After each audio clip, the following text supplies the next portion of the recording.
Made a lot of progress since the first video. I've actually been taking a lot of videos, but they were too long, and I've been working with this camera and the iPad, and the videos are too big to transfer over.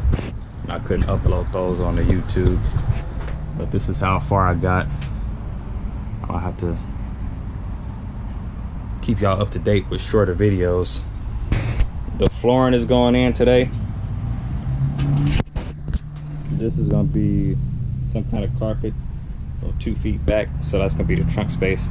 Everything else is going to be vinyl sheeting.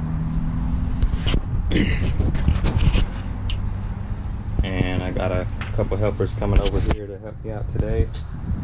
After the flooring goes in, I'm going to situate my solar panel system.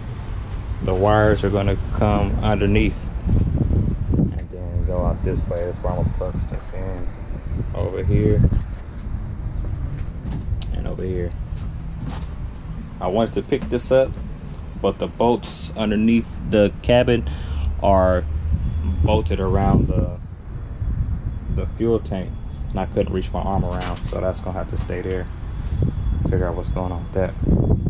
But I'm gonna finish getting cleaned up so I can put down the flooring. See y'all in the next video.